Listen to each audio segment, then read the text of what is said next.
Hey guys, George Mesa, Third Eye Edify podcast. And I'm here to bring you a short episode about something that I've been thinking a lot about recently. For more than one reason, which we will certainly get into in a little bit. But I'd like to focus on the simple idea that Ivy League colleges, this thing that we're all supposed to aspire towards, and can only dream and hope that our children, plant us into this extreme debt so they can, have a job that will pay them more than they'll ever need and, live a life of servitude, essentially. What is a nonprofit? When did they start? Why don't places that take in so much money per student pay any taxes? Reminds me a lot of a church. And churches are also nonprofits for a very different reason, of course. But they all come under the category of the 501c3, which is the IRS tax code for it. That's a whole dark language within itself.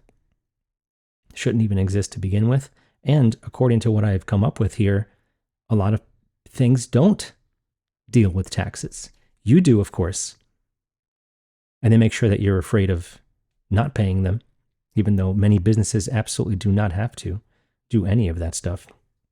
That's a conversation for another day. But since the 70s, we've had nonprofits in this country, United States. As of 2022, there were 1.97 million nonprofits, and 1.48 million of them are completely tax exempt. Not you, of course, again, but that makes up about 22% of the world's nonprofits. I didn't see the stat, but I would dare say we are number one. It's one of the only things maybe we're number one in, the amount of nonprofits we have. So I'm still relatively confused. Why are colleges in this category? What's called the nonprofit sector, as kind of a business joke, so to speak. There's really only the private and the public sector. And where does the concept come from? Was it generated here? You bet it was. In the early 1900s, and this was available to you before then, but the YMCA, which we're all familiar with, it had been here since the 1800s, as a matter of fact. But in the early 20th century, early 1900s, Charles Sumner Ward and Frank L. Pierce, they developed a fundraising system in a way that nobody had ever seen before. They put a time limit on it. Just think of Kickstarter. We've got until 2 months from now, we got a $2,000 goal. Same exact thing. So this is a tried and true method of generating money, much like presidential candidates have to. And they have a very different ball field, of course, to play on. 1969 saw the Tax Reform Act. And this is again when they added the 501c3. Applications surged immediately, as to be expected. Who wants to pay taxes, right?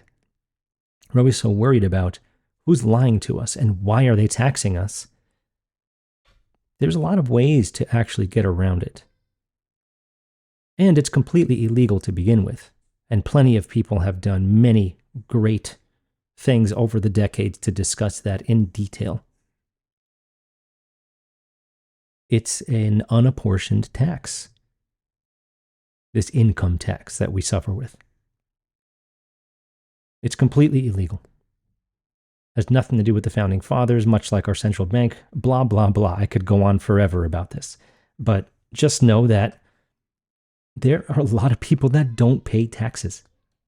And we're not just talking about illegal immigrants here. So this brings me to the Ivy League schools.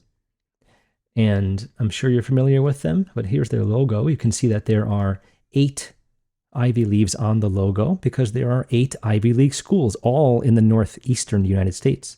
Brown, Columbia, Cornell, Dartmouth, Harvard, Princeton, University of Pennsylvania, and Yale. I was curious, as I often am, why ivy? What makes them want to use the plant ivy to represent these schools?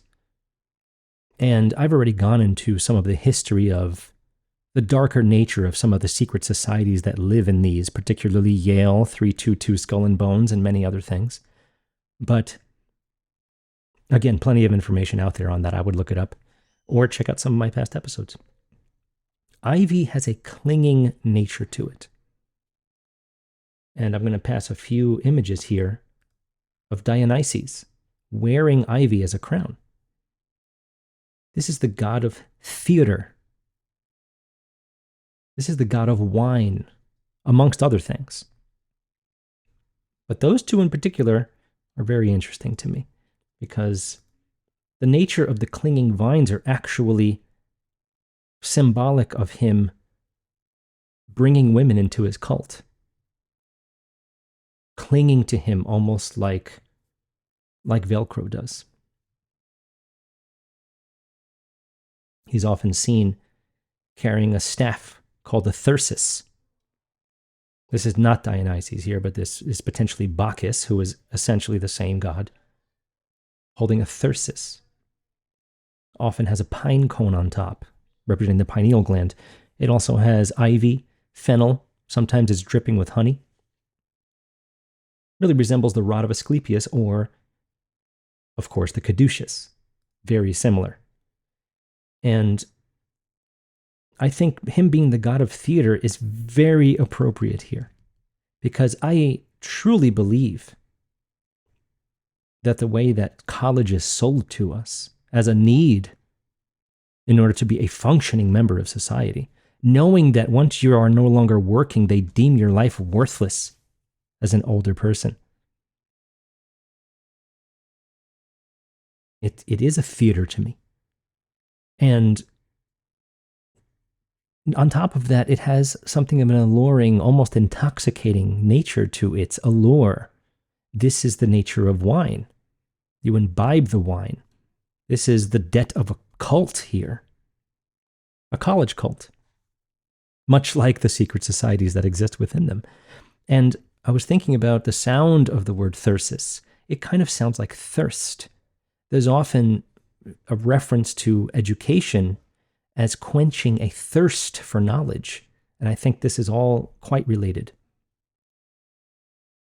and certainly worth mentioning. Now, keep this in mind too. There is often a concept of hedonism attached to the thyrsus. Hedonistically prioritizing pleasure, as many young college students are apparently doing all the time. And who do we blame for that? How common is this image seen when representing a college?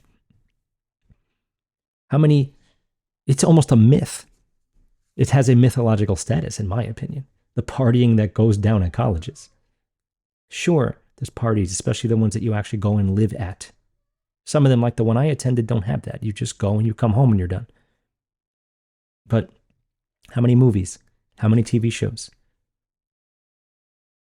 This is more of the intoxication of it. Almost gives you this idea like, oh, I can't wait to go to college. Not because of some aspiring career. A lot of people don't know what they want to actually be when they're done with high school, the second you're done with high school. And even if you do know, is college the answer? You can certainly create a trade without college. You can certainly amass much knowledge without college. I thought that my college experience was very good. I was surrounded by people that wanted to know what I wanted to know. The teachers were very good and careful and caring. And I got exactly what I wanted out of it overall, for the most part. It was very centered on a very Eurocentric mindset, but that's the nature of studying Western music theory. You get German, Austrian thought packaged into a nice religious bundle, and you get to see exactly where that music went. That's the nature of it. Once you're ready, you leave college for music, and then you can actually go study all the other music in the world. Because that is not the point of going to college for music, I assure you. Not in the West. So, it's so funny because there's no taxes on these schools, but they take so much money in per student. Spend money, create debt to make money.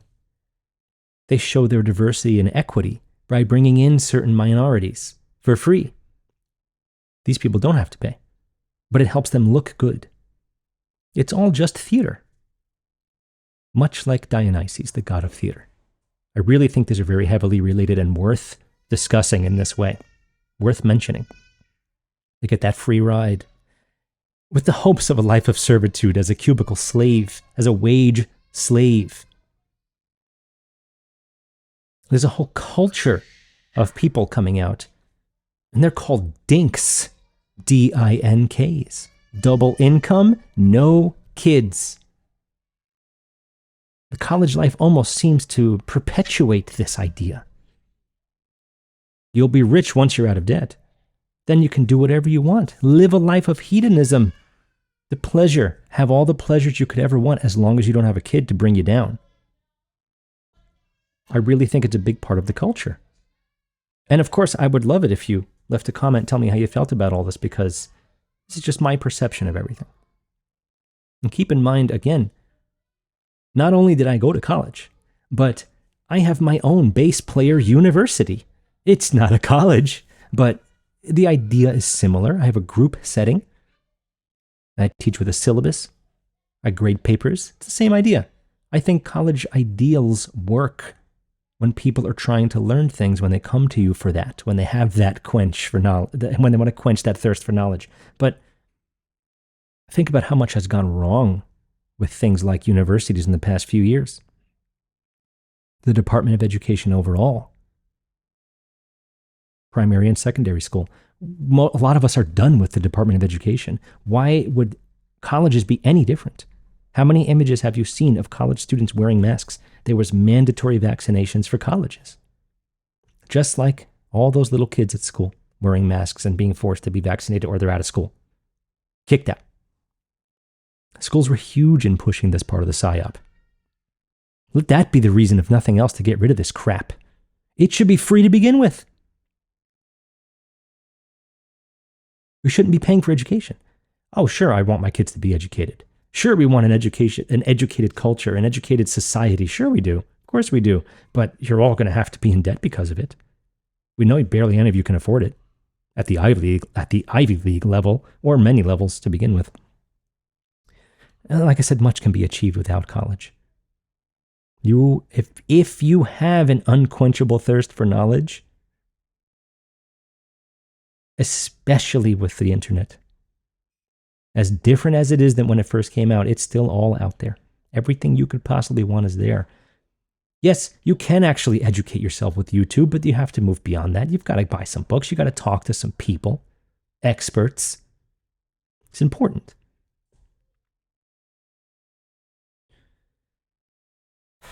It really ends up being more than anything, at least, even when I was a kid. I was like, I'm going to Harvard. I didn't know why. I just thought it was a goal. You go to Harvard. You'd be awesome. You make tons of money. Didn't know why. It's a thirst for money more than anything else. I don't think a lot of people do have goals, of course. But most people are really just there because like, oh, if I do this and I'm kind of good at it already, I'll make lots of money. This is great.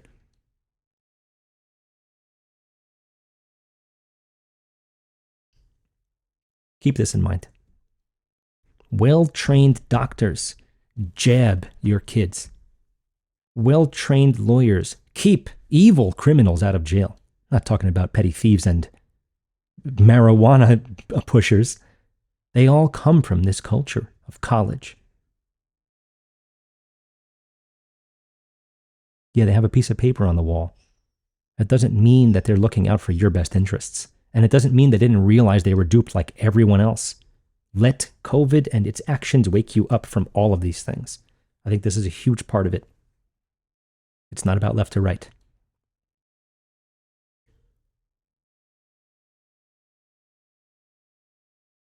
I think I'll leave it at that. There's plenty to discuss here. Lots of little things to talk about. Lots of little concepts that have come up in so many different categories because of this exact thing.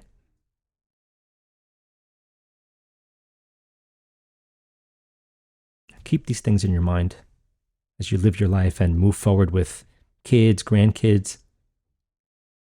There are other ways. There are always other ways. And they simply produce the amount of fear that you need to think that this is the only way. Taxes in college. That's what they want to convince you of. They don't do it. Their kids don't go to war. Their kids don't pay taxes. Their kids go to college for free. Or they're already rich enough to afford it anyway. Or they've donated a wonderful plaque or a big bench in the middle of the ball field. And that's it. They're set for life. Rules for thee and none for me, they say. And I may remind that I've got a lot of things going on. I hope you're enjoying everything I've been doing this year so far. My new book is out. I've been getting some incredible feedback. That really makes me so happy to know that I actually pulled something off with this. So please do check it out. Let me know how you loved it. I do have my Bass Player University. All of my music education and Bass Player University one-on-one lessons, just straight theory, lots of other things, all available at georgemessamusic.com. Everything else is on the Third Eye Edify website. Join my mailing lists. Stay up to date with what I do. And I'll see you guys next time. Thank you so much.